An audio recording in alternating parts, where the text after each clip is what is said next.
Está bien. 6.7 en alimentos es mucho más. Si vos sectorizás por el conurbano, lo que se dice el AMBA es mucho más. Es el índice más alto de inflación del gobierno de Alberto Fernández, ¿sí? Solo comparable con algunos tramos del gobierno de Mauricio Macri, que fue muy malo, ¿sí? Tiene que ser peor que eso, ¿no? Y ahora con Javier Milei, ¿sí? Que lo tengo en el móvil, sí, diputado nacional y obviamente también es economista. ¿Qué haces, Javier, querido? ¿Cómo...? Vivo directo, ¿no? ¿Qué haces, Javier, querido? ¿Cómo te va? Un gusto tenerte. Hola, hola Esteban, querido. Un gusto enorme tener la oportunidad de hablar contigo. Bueno, ¿qué ves de todo esto? ¿Es un número de catástrofe? ¿Es un número para preocuparnos? ¿Para qué? Bueno, me parece que tener el índice de inflación más alto de los últimos 20 años es un motivo para preocuparse. Esto implica que la inflación de los últimos 12 meses, ponele, es 55%. Si tomás el trimestre y lo anualizás, estamos en el orden del 80%. Si tomás el último dato y lo anualizás, estamos en torno al 120%, para ser exacto, 117%. ¿Sí? Pero no solo eso. En realidad, cuando estos procesos de inflación no solo tienen un problema de emisión monetaria, recordemos que los últimos 2 años el gobierno emitió el equivalente a 11 puntos del PBI, con lo cual, dado que la inflación tiene un rezago de 18 meses, o sea, vamos a tener inflación un rato largo, pues de hecho la estamos teniendo. Pero no solo eso, Esteban, sino que en alimentos, fíjate que la inflación fue del 7,2, eso anualizado te da 130, y si corregís por la brecha cambiaria, la inflación en Argentina está viajando por encima del 350%. Por lo tanto, estamos verdaderamente frente a una situación escandalosa y que si el gobierno sigue con estas medidas inútiles que son la de los controles de precios, de perseguir empresarios y demás cosas, lo único que va a hacer es seguir acelerando la tasa de inflación y lo único que va a traer aparejado con eso también va a ser la escasez. Somos un país con índices, desde el punto de vista económico, ¿sí? De un país empobrecido, brutalmente empobrecido de África, ¿o no? No, digamos, Argentina, al tipo de cambio oficial, es un país de ingresos medios. Lo que pasa que el dólar oficial es el dólar Mickey Mouse, o sea, no existe, Claro, ¿no? no existe. Ahora, Igual es el aspiracional de todos los políticos, ¿no? ¿cómo es eso? Mickey Mouse. Porque Es una rata asquerosa, digamos que todo el mundo la adora. Javier, vos planteaste con mucha audacia y no desprovisto de polémica también que hay que dolarizar la economía. Contame sucintamente durante cuánto tiempo habría que dolarizar y cuál sería el primer efecto. Mirá, lo podés ver, por ejemplo, en Ecuador. Ecuador tenía una inflación altísima y estaba entrando en una hiperinflación, la gente repudió el dinero, los políticos se dignaron de dejar de robar a la gente con el impuesto inflacionario y hoy Ecuador es el país con menos inflación del mundo. Por lo tanto, desde el punto de vista de la inflación ha sido absolutamente exitoso ese proceso. Además, la otra alternativa es hacer como dicen muchos de los economistas de acá, que era lo mismo que decían en Venezuela en paralelo. Y ya vemos lo que fue la catástrofe venezolana, que tuvo hiperinflación durante 3 años y una caída del ingreso per cápita en torno al 80%, con 96% de pobres y más de 80% de indigentes. O sea, así es que lo que hay que entender es que la moneda termina teniendo en equivalente el nivel de precios, o sea, porque es lo que tiene que ver con la cantidad de dinero. Y vos, la política monetaria, querer aplicarla a otra cosa que sea distinto a contener la inflación, por decirlo de alguna manera, no tiene sentido. Muchos de los argumentos que dan en contra de la dolarización en realidad no son ni más ni menos que argumentos para que los políticos nos sigan robando o nos sigan molestando los derechos de propiedad. A ver, Javier, ¿sube el precio de la comida, por ejemplo? ¿Sube el precio o lo que baja es el valor de la moneda? Es decir, ¿vale menos el peso o es más cara la comida? Exactamente, es lo que estás diciendo vos, Esteban, muy bien. En realidad está perdiendo poder adquisitivo el peso. Es decir, cuando vos generás un exceso de oferta de pesos, ya sea o porque sube la oferta o porque cae la demanda o pasan las dos cosas, el poder adquisitivo del peso cae y todos los precios en unidades monetarias suben. Y como esto además tiene conjugado una caída en la demanda, no solo los 11 puntos del PBI que emitiste los últimos 2 años, sino que además te cae la demanda, por eso tenés control de capitales. ¿Qué es lo que pasa? Si vos no tuvieras control de capitales, tendrías primero que te sube el dólar, después el precio de los transables, el precio de los alimentos, después los precios mayoristas, después los minoristas y después los salarios. Pero como vos acá tenés control de capitales, tenés brecha cambiaria y lo que te anticipa, lo que va a venir para adelante en materia de inflación es lo que pasa con los alimentos, que es lo que acabo de describir. Si vos la inflación en alimentos hoy viene a un ritmo del 130% anual, pero si corregís por la brecha cambiaria, la tasa de variación de precios en alimentos estaríamos en orden del 350, 360%. Esto lo sabe todo el mundo, pero muy poca gente lo explica. El tema no es el empresario que remarca, sino que el peso vale menos. Esto básicamente es sencillo. Es que la moneda vale menos, común. exactamente. Es sentido común absoluto, sentido común absoluto. Exactamente. Sí, hoy habló la vicepresidenta de la Nación. Así es. Javier, seguramente la escuchaste, dijo que quien tiene el bastón y la banda presidencial no detenta todo el poder. ¿Qué te pareció lo que dijo Cristina? Yo, digamos, trato de ponerlo en el contexto de que ella lo dijo, ¿sí? En el sentido de que ella cree que el poder lo tienen las corporaciones, tiene así una visión propia de la izquierda conspiranoica, pero decir eso en este contexto de alta debilidad del presidente Alberto Fernández, te diría que es casi temerario, ¿no? ¿Cómo es temerario lo que dijo Cristina? Y sí, porque por más que ella lo está diciendo en otro contexto, en una discusión entre lo que ella llama neoliberalismo y, digamos, y su posición pro-Estado, ¿sí? Digamos, porque igual la verdad que capitalismo y Estado, o sea, el capitalismo verdadero, el que funciona, y Estado es como hablar del esqueleto obeso, pero no importa, eso es otra discusión. Pero entonces yo entiendo, digamos, en el sentido en que ella lo quiso decir, pero digamos, o sea, con la debilidad que tiene hoy Alberto Fernández, decir semejante cosa es verdaderamente como tirar nafta al fuego. Sí, Leo golpista, no. A ver, pará, Leo Esteban, mucho. Dale, te escucho. Te escucho, Javier, dale. Esteban, a ver, para tener una idea del desastre en el que está Argentina, Sri Lanka acaba de defoltear su deuda, sí. Sus bonos cotizan al 46%. Argentina todavía no defolteó y sus bonos cotizan al 31%. ¿Me comprendés? Sí, clarísimo. O sea, algunos cotizan al 35%. Es decir, Argentina, las tasas de interés en Argentina, en los mercados de bonos, son más altas que en Ucrania.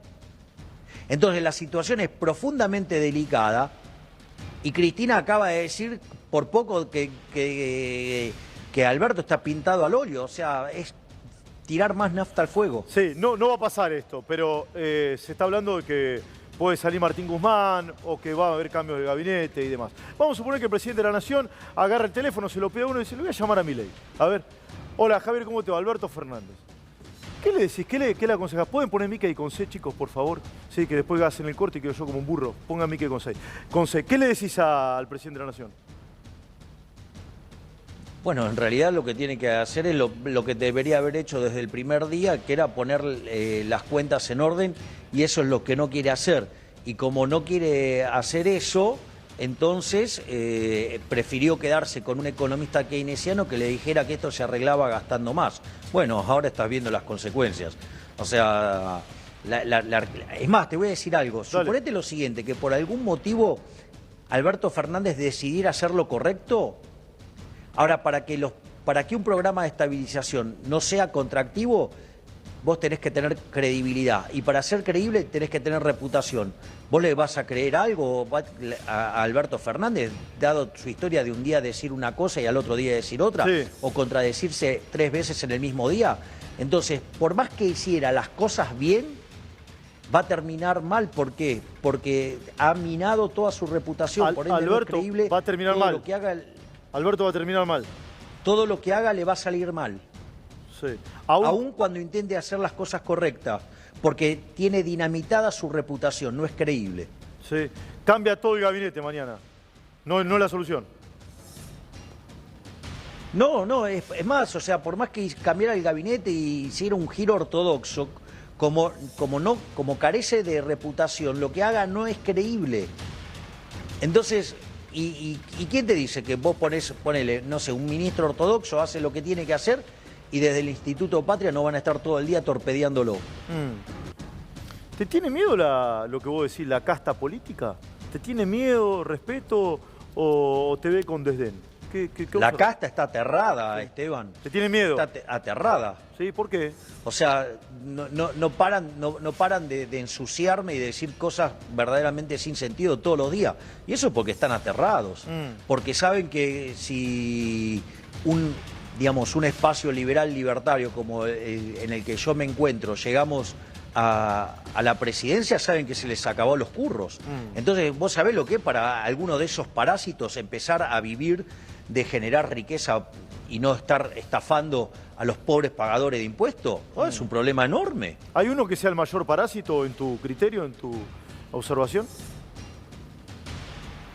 No, digamos, o sea, son todos, digamos, en alguna medida parásitos, o sea, que viven del trabajo ajeno. O sea, la realidad es que en ese sentido siempre ponen los privilegios de la casta por encima de lo que le pasa a la gente. Esa es la realidad. Entonces, por eso son castas, porque impulsan políticas que, digamos, históricamente han fracasado, persiguen al que y lo hostigan y lo operan y le hacen un montón de cosas cuando le dicen por acá no es. Entonces, ¿qué hacen? Tratan de acallar al que piensa distinto, el que le está diciendo que ellos son parte del problema, no de la solución, y quieren que, haciendo las mismas porquerías de siempre, ahora salga bien. Porque esta vez es diferente, porque ellos son más inteligentes y lo pueden hacer mejor. No, estas ideas no funcionan. Y las aplique quien las aplique, siempre van a funcionar mal, porque es un problema que están mal. Están mal las ideas. ¿Cuál es la gran batalla, Javier? ¿Cultural, económica? En realidad el eje central de la batalla es de índole moral. Es un problema de valores morales. Es un problema, digamos, cuando yo, por ejemplo, doy el argumento para cerrar el Banco Central, sí, más allá de la cuestión técnica, el primer argumento es moral. Es decir, ¿para vos robar está bien? No, claramente no. No. Lo dicen los mandamientos para los que somos católicos. Perdóname, lo dicen los mandamientos para los que somos católicos, no robarás, y lo dice el Código Penal que tipifica la conducta. Así que está mal, sin duda. Bueno, entonces, digamos, está mal robar. Sí, bueno, claro. Cuando el Banco Central emite para financiar al fisco, eso es una estafa. ¿Y entonces? Eso es una estafa. Entonces, o sea, a ver, en los últimos 2 años este gobierno emitió por el equivalente de 11 puntos del PBI. O sea, que viene robando a un ritmo de 5,5 puntos del PBI por año. O sea, es una estafa colosal. Es decir, ¿y quiénes son los que pierden? La gente de laburo. Sí, el tipo que se levanta todos los días a las 4 o 5 de la mañana para ir a la oficina, de repente se toma 2, 3 colectivos, un tren, ¿me comprendés? Sí, claro, a ese lo estás reventando. Sí. Mirá la locura en la que vivimos, que el 30% de las personas que trabajan, estamos hablando de las 30% de las personas que trabajan, son pobres. Sí. Es un delirio. Brutal. Bueno, ¿me entendés? Y la casta no quiere tocar sus privilegios. ¿Qué funciona en el Estado, Javier? ¿Qué servicio funciona en el Nada Estado? puede funcionar bien en el Estado. Nada funciona todo bien. funciona mal. Todo lo que hace el Estado está mal. Todo. Porque no hay nada peor que gastar el dinero de otros en otros, que es lo que hace el Estado. Por lo tanto, nunca puede funcionar bien. Sí. ¿Qué es lo que habría que cerrar primero, además del Banco Central?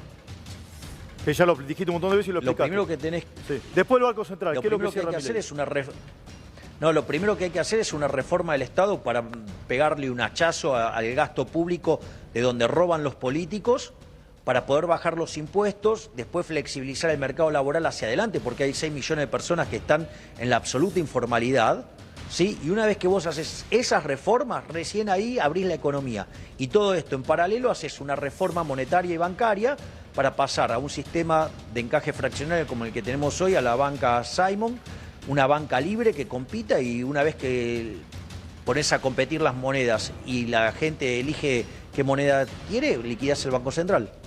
Javier, hoy hay más de 20 ministerios. ¿Vos vas a ser presidente de Milei o no? ¿Cómo? ¿Vos vas a ser presidente? Bueno, las encuestas dicen que tengo altas chances de serlo y de hecho si llego a entrar en la segunda vuelta no tengas duda que voy a ser el próximo presidente de la Argentina. Vas a ser el próximo presidente si ya estás en la segunda vuelta. Sí, y querés serlo. Si entro en la segunda vuelta soy el próximo presidente de la Argentina. Bien, Milei presidente, de más de 20 ministerios, ¿a cuánto? 8. 8. Y de hecho tengo 4 funcionándose en la sombra ya, ¿no? Sí. Ya lo contaste alguna vez, pero recordame, O sea, ¿cuál dejás? Sí, lo contaste, pero ¿cuál dejás? ¿Me lo querés recordar? Vamos a tener, por ejemplo, el Ministerio de Economía, obviamente. Sí. Vamos a tener relaciones exteriores, o sea, lo que es Cancillería, bienestar social, ¿sí? Vamos a tener lo que es infraestructura, vamos a tener Ministerio del Interior, vamos a tener el tema de seguridad, ¿sí? Ahí ya tenés 6 y después, digamos, vamos a definir. Porque el tema, por ejemplo, no sé, Ministerio de Educación. Sí. Ahora, ¿cuál es el problema? El problema es que la educación es responsabilidad de las provincias. Entonces, Es verdad. digo, ¿cómo vas a tener un Ministerio de Educación que no tiene escuelas? Sí. Digo, ¿me comprendés? No tiene hospitales, algunas- el Ministerio de Salud no algunas tiene hospitales también, Javier. Vos lo sabés muy bien. El Ministerio de Salud Claro, bueno, el Ministerio de Salud te pasa lo mismo. Entonces, ese tipo de cosas hay que ser muy cuidadoso. A ver, a la gente le cuesta mucho ganar su dinero para que los políticos chanta lo estén dilapidando. Yo ayer pregunté al Ministerio de la Vivienda cuántas viviendas había hecho. Nadie sabe. ¿Qué hacemos el Ministerio de la Vivienda, Milei? No, obvio. No, digamos, o sea, no, eso hay que eliminarlo. Sí. ¿Y el de la Es mujer? decir, vos si tenés una macro... Mirá, no, ese también. El de la mujer hay que pero, a ver, eliminarlo. si vos tenés una macro... Claro, si vos tenés una macro ordenada y bajás la tasa de inflación y fomentás el ahorro, ¿sí? Automáticamente va a reaparecer el mercado de crédito. Con esta chantada de tener tanto inflación, ¿sabés cuánto es el crédito en términos del PBI, el crédito al sector privado hoy? ¿Cuánto? 8%. ¿Qué 8%. ¿Qué empresas dejarías en manos del Estado? Ninguna. Ninguna. YPF tampoco, que tiene Ninguna, digamos, el es un- 51% es estatal de YPF, tampoco.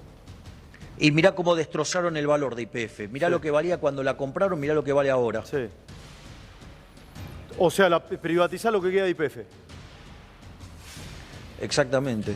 Sí. Sí, digamos, nada puede estar en las manos del sector público, todo funciona mal. En realidad terminan fusionando como cajas para la corrupción de los políticos. Sí. Hoy... O sea, porque la pregunta es, o sea, ¿está bien, digamos, que los políticos se metan en empresas públicas a robarnos? Yo tengo una mirada muy particular. ¿Está al mal? respecto. Yo tengo una mirada muy particular al respecto, pero acá el protagonista sos vos, no soy yo. Vos sabés ya lo que pienso. De esto. ¿Cuál de...? Sí. Digo, no sé, discutamos la empresa que quieras, Esteban, yo no tengo problema. No, no quiero decir que estoy de acuerdo con vos, porque me van a decir, no, pero el pelado está de acuerdo con Milei. Yo estaba de acuerdo antes de que aparezca Milei. Me explico de todo esto. Claro, no es que exacto. yo lo sigo a Milei, no. Yo estaba de acuerdo antes. Es más, pero bueno. Sí, mirá, es más, le voy a contar algo a tu audiencia. Dale. Miren si tenemos coincidencias con el pelado, que los dos somos admiradores de Subeldía y de Bilardo. Sí, señor. Exactamente. Un día vamos a ir hablando de eso. Ya te escraché, lo escraché. Sí, sabe todo el mundo que eso es. ¿Viste? Se va a yo reeditar, tengo los libros de Subeldía. sí, se va a reeditar mi libro de historia de estudiante, te lo voy a regalar. ¿Se reedita el tuyo? Qué bueno. Sí, y te lo voy a Eso, regalar. lo menos que te lo voy a podés regalar. hacer. Javier, hoy Lo menos que podés hacer. volvieron las protestas al Ministerio de Desarrollo Social. ¿Sí? ¿Qué hay que hacer con los planes por un lado y qué hay que hacer con los piquetes por otro? Que no es lo mismo. A ver, vamos por partes. O sea, lo primero que hay que entender es que los beneficiarios de los planes sociales son víctimas del sistema. Porque hay algunos inadaptados que, o sea, quieren ir contra la gente que tiene planes y los denosta y los trata de planeros. Eso es una locura. En realidad porque son víctimas del sistema. Vos tenés que ir contra la casta política, no contra las víctimas de la casta política. Porque si no, digamos, lo estás castigando 2 veces, por decirlo de alguna manera. Y lo que vos tenés, vos no podés tener a los gerentes de la pobreza, digo, que viven extorsionando a todos los gobiernos. Entonces vos, ¿quién es el que tiene contacto directo con la gente? ¿Los intendentes? Bueno, que los manejen los intendentes. ¿Quiénes son los gerentes de la ¿Sí? pobreza? Y además, ¿eso qué hace? ¿Quiénes son los de los movimientos sociales? Y, digamos, los y claro, lo de los movimientos sociales que extorsionan a los gobiernos, obvio. Sí. ¿Hay que meterlos, Entonces, vos ese en dinero cana o no? Lo tendría... ¿Viste que Ramiro Marra, bueno, que está en tu Y si partido? Dale, te escucho. Si vos cometés un delito, tenés que ir preso. Sí. Lo que tiene que quedar claro es que el derecho es el derecho a transitar, no a complicarle la vida al resto de los seres humanos. Sí. O sea, no sacar los planes sociales, pero no vas a permitir las protestas si sos presidente. A ver, vos podés manifestarte, pero sin vulnerar el derecho de terceros. Sí. Hay mucha Es gente... decir, pero llevarlo al límite, esta situación, llevarlo al límite. Vos lo llevas al límite, haces el piquete, digamos, más grande de la historia, por decir algo, y lo mantenés durante mucho tiempo. Nadie produce. ¿Con qué vas a pagar la plata de los planes sociales? ¿Quién paga los impuestos? No, que en Argentina no asociamos la producción con la generación de la economía. No está asociada, está disociado. ¿Sí? Creen que la producción es una cosa y que la recaudación sí, claro, es otra. seguro que debe caer del árbol. Y bueno, algunos... O llueve. Sí. Digamos, llueve la producción. Algunos creen o sea, que mañana vos vas a conseguir el pan en la panadería porque estuvo lloviendo flautita, dale. Sí. Digo. Sí. Javier, se me va el programa. Quería hablar con vos y te agradezco. Cortito. ¿Vamos a estar mejor o peor? Con estas medidas, sí. Independientemente de quién las aplique, las de los buenos modales o los de los malos modales, vamos a estar cada vez peor. Cada vez peor. La economía argentina necesita un giro de 180 grados, si no vamos a ser cada vez más pobres. Gracias, Javier, querido. Gracias, Javier Milei. Sí, gracias por tu tiempo, de verdad. Abrazo grande, gracias. Esteban. Bien, 2 minutos para 9.